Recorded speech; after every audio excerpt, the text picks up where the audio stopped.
Charlie, Cries, Crash. It was springtime on the island of Sodor. Charlie was very happy at Knapford Station one morning. He was enjoying all the hustle and bustle, noise and steam. He looked out onto the railway line ahead of him. Then he could see his friend Samson arriving. "Hello," called Samson. Samson is a very proud engine. "Hello, Charlie. Why are you sitting around doing nothing?" said Samson. "I'm busy working hard." "You're not busy. You're not hauling anything. Want to hear a joke?" chuffed Charlie cheekily. "No, I do not," said Samson. "Knapford is one of the busiest stations in all of Sodor. We must keep on time." "Oh, in a while," said Charlie. "I'm thinking of more jokes to tell." "Huh," groaned Samson. "I'll go back to work. I can't worry about your doings." Then Philip shunted in with some flatbed trucks. Samson raced back to Charlie. Then there was trouble. Philip was going very quickly.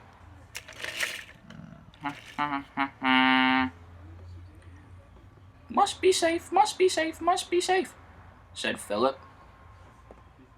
He was rolling as carefully as he could, but Samson came rolling along beside him. Then Charlie had a vision. He envisioned what was going to happen right before it did. And instead of doing something to prevent the crash, he let it happen anyway.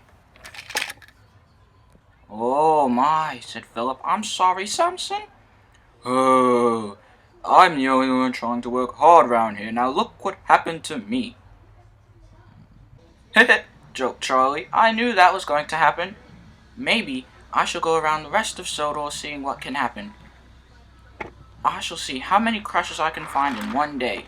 Knapford's boring," he puffed. "See you later, Samson."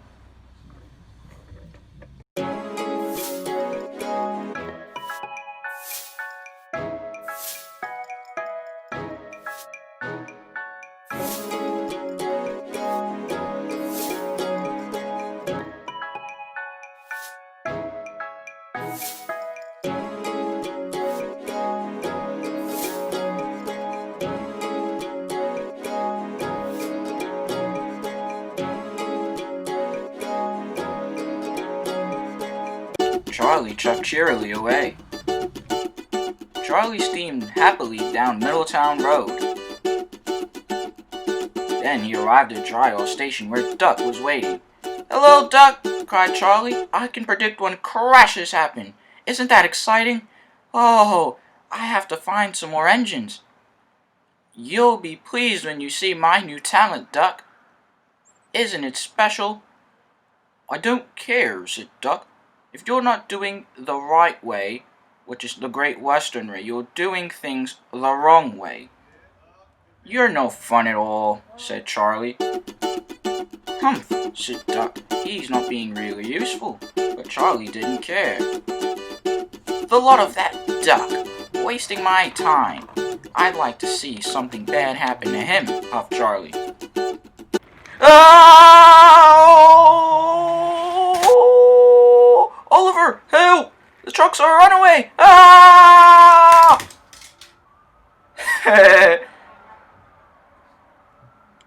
"Oh my. Oh dear, Mr. Oliver, that's a bit of a spill." "Ha ha ha ha!" chuckled Charlie cheekily. What fun that would be. Charlie arrived to Homestead Hollow Yards. He could see Cassidy and Harvey in the siding. They were talking to each other. "Hello, Charlie," said Cassidy. "Hello, my friend," said Harvey. "Hello, you both. Won't you like to hear about my new talent?" "What talent?" asked Cassidy. "I can predict when crashes happen," said Charlie excitedly. Then it happened. Cassidy rammed into the back of Harvey, pushing him right off the rails. "Oh!" cried Harvey. "Bust my buffers," said Charlie. "I knew that was going to happen." Dominic and Gabby were at Brendam Docks. The Fat Controller was there. "I came in first," puffed Dominic. "No, I did," puffed Gabby. "You're too slow," said Dominic. "Everyone knows I'm fastest." "Quiet," said the Fat Controller. I'm pleased to announce that another engine will be very well joining you on the Homestead Hollow branch line today. Who is it, sir? Said Gabby. Someone better than Dominic, I hope. Or someone a better best friend than you, whistled Dominic. Said Gabby. You don't mean that. Here is Wisdom, said the Fat Controller, interrupting their conversation. Hello, said Wisdom. Nice to meet you both. I think I've met you before, Dominic. Indeed, said Dominic. New York really much? Yes, indeed, said Wisdom. Well, Wisdom, I'm glad to show you around, anytime. I'm glad to let you show me around then, said Wisdom. I expect we'll have a great time, said Dominic. Gabby was a little jealous. Well, we can have an even grander time, can't we, Dominic? Maybe, puffed Dominic. But Wisdom is the new friend round here. Good show, said the Fat Controller. I'm pleased that Dominic is well enough to show you around, Wisdom. I'll be sure to give her the proper accommodations and welcoming, said Dominic. Come along, Wisdom. You're a great friend. Let's go. What about me? Puffed Gabby. She was feeling cross. I'll see you later, I expect, said Dominic. You could come along, Gabby, if you like, said Wisdom. I don't mind a new friend. I like to have lots of friends, puffed Wisdom. Oh, I know that, puffed Dominic. Gladly. I'm more than welcome to come along, said Gabby. Come along, said Dominic. I'll show you Homestead Hollow Sheds. That's where we sleep. Good show, said the Fat Controller. So, Dominic and Gabby were behind Wisdom. I guess you'll lead the way, said Dominic. Gabby biffed the engines. Woo! Woo! Dominic rammed Wisdom. Sorry, puffed Dominic. The lot of you, he said to Gabby. Stop arguing, said Wisdom. Let's have a fun run. Then Charlie chuffed into Brendam Docks. Everyone had gone. Oh, there's no one here to have any fun with at all, he said. I was going to predict another crash. Hello, said Big Mickey. I'm here too, but Charlie was already chuffing crossly away. Must find more engines, he huffed. Nobody knows me at all, said Big Mickey. The pack were busy near the quarry near South Homestead Hollow Station. Miss Jenny arrived with some news when Lawson was happily bullying Scott. Quiet, said Miss Jenny. Here are two new soft-side lorries named Lucas and Lexar. They're a lot of small fries. Like young Scott over here. Hey, stop being so rude, said Scott. I like to bully you, said Lawson, but you always do. Stow it, both of you, said Zoe. Miss Jenny is talking. It's very rude to disrupt. Shush, said Lawson. Go on, Miss Jenny, said Zoe. I'll talk whenever I like, said Lawson. Forget what Miss Jenny has to say about these two little small fries, Lucas and Lexar, he said huffily. All the machines were hard at work. Byron was busy digging the foundation for the site. Scott was loading up the new soft-side lorry, Lucas, when his brother Lexar rolled up. Hey, twin, did you hear what that Lawson said about us? Most indeed, said Lucas. I wasn't too fond of him. Were you? 'Cause him calling us small fry is very disrespectful. He thinks he's all big and tough like he runs the show here. We'll show him. Look at him now. Watch it. Small bumps, said Lawson. He was very rude and very disrespectful.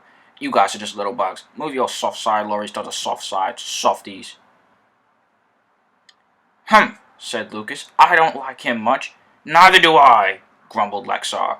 I've got a plan to show that big, bouncy bucket of bolts what we're about. We'll bump him. Simple as that, said Lexar. Lucas was impressed at the simplicity of the plan. I'll pretend to hear nothing, said Scott. And he rumbled away. Goodbye, you two. You guys are good shows. Then Charlie arrived. He passed Pink the forklift. Hello, Pink. Hello, Charlie, said Pink. I can predict when crashes happen. I can sense there's going to be one real soon. Lucas came up next to Lexar quietly. Do you mind? Said Pink. Look, said Charlie. What fun, chuffed Charlie cheerfully. Why are you two still at it? Said Wisdom. It's not good for two best friends like the two of you to be arguing. I've heard you two are the best of friends. Not anymore, said Gabby. He thinks he's better than I am. Well, you're not a good best friend anyway, said Dominic. Then Charlie arrived. Who wants to hear a joke? He chuffed cheekily. Then Gabby hit the station wall. I knew when that was going to happen, puffed Charlie. And he rumbled away. Dominic, Gabby, and Wisdom were furious. Wheesh! They went. I'll have you back on the rails in no time, said Carter Markson. Calm down.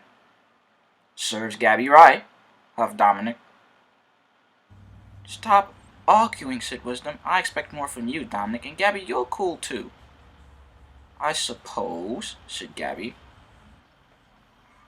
Charlie was steaming along the line. He puffed down the old quarry road excitedly. I wonder how many more crashes I can predict. Then there was trouble. He heard a loud snap. What's happened? Said Charlie. You've run out of water, cried his driver. We'll have to go down the line and get more. But I can't move, said Charlie. I'll walk, said the driver, and he left. What to do now? Cried Charlie. I'm in great danger on the line by myself. Then there was more trouble. The signal suddenly went up, set at red. There was a loud crumbling near the buildings and a thundering on the rails. Charlie was getting very, very worried. Oh no! Who's coming down the line? I'm in great danger now. It was none other than Thomas the Tank Engine with his bright blue paint coming straight from the steamworks. Woo-woo! Charlie tooted his whistle loudly. Oh my goodness, cried Thomas. Cinders and ashes, bust my buffers! And his driver pulled the lever and applied his brakes, just in time to prevent a nasty accident. Charlie, whatever are you doing on the line? I ran out of steam, said Charlie sadly. I'm out of water. Please, can you push me to the water tower? Said Charlie. I was thinking about how many crashes I could predict, and I forgot to prevent them myself, and prevent myself from getting into trouble. Of course, chuffed Thomas. Then Charlie's driver returned. Sorry, no luck, young one. I'm going to shunt him, said Thomas to the driver. Great, said Charlie's driver. Thank you so much, Thomas. Thomas was relieved to have helped his good friend Charlie. Any time, he puffed. I'll go back and get you some water. So Thomas did, from Nora Markson, Carter Markson's daughter, who filled Charlie up with water in no time. Thank you, Nora. No problem, she said, and Charlie steamed happily away.